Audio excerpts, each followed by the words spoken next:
ओम श्री साई राम। भारत के दिव्य शक्ति पीठों में तमिलनाडु में स्थित कांची शक्ति पीठ भी सम्मिलित है।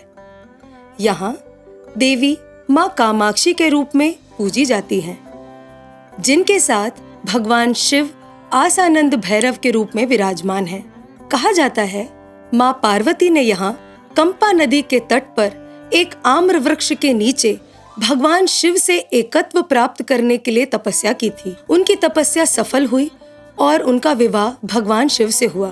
कामाक्षी अर्थात जिनका केंद्र सिर्फ और सिर्फ भगवान की प्राप्ति ही है, ऐसी हैं देवी कामाक्षी। कामाक्षी अर्थात जिनकी आंखें सदैव भगवान पर ही केंद्रित हैं। अतः कामाक्षी का यह स्वरूप हमें सिखाता है कि हमें हमेशा अपना ध्यान केवल भगवान पर ही केंद्रित रखना चाहिए।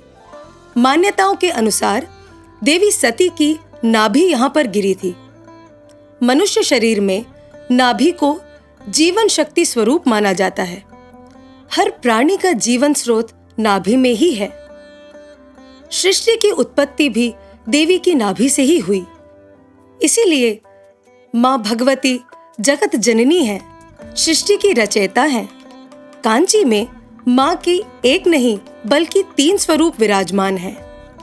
पहला है शांत स्वरूप। गर्भगृह में माँ कमल पर पद्मासन में विराजमान है और भक्तों की सभी मनोकामनाएं पूर्ण करती हैं। भगवान श्री सत्य साई बाबा भी सदैव अपने भक्तों से कहते हैं, तुम जो भी मांगोगे मैं तुम्हें दूंगा, तब तक जब तक तुम वह ना मांगो जो मैं तुम्हें देने आया हूं। और भगवान हमें सदैव उनको प्राप्त करने की मंशा ही रखने के लिए कहते हैं। श्री विद्या परंपरा में माँ कामाक्षी को ललिता त्रिपुर सुंदरी स्वरूप में पूजा जाता है। ऋषि दुर्वासा ने श्राप से मुक्ति पाने के लिए माँ की आराधना की थी। श्राप से मुक्त होने पर उन्होंने यहाँ श्री चक्र की स्थापना की।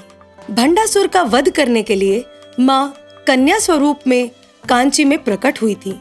यहाँ गर्भगृह में तापमान हमेशा उच्चतम हुआ करता था। भक्तों को माँ के दर्शन करने के लिए, माँ तक पहुँचने के लिए कई कष्टों का सामना करना पड़ता था। इसीलिए श्री आदि गुरु शंकराचार्य जी ने सौंदर्य लहरी की रचना की और माँ के स्वरूप को शांत किया। तब से यहाँ माँ का शांत स्वरूप विराजमान है। जिस प्रकार श्री आदि गुरु शंकराचार्य जी की सौंदर्य लहरी के रूप में प्रार्थना सुनकर माँ अपने उग्र रूप से शांत स्वरूप में आ गई थी, इसी प्रकार यदि हम सभी माँ की आराधना सच्चे मन से करें तो वे हमें सभी वरदान प्रदान करेंगी। तो आइए माँ कामाक्षी के इस करुणा, ज्ञान और सृष्टि स्वरूप की आराधना हम सभी भक्ति और श्रद्धा के साथ करें। जय साई राम। काली काली महाकाली कपालिनी, काली महाकाली कपालिनी, काली काली महाकाली कपालिनी।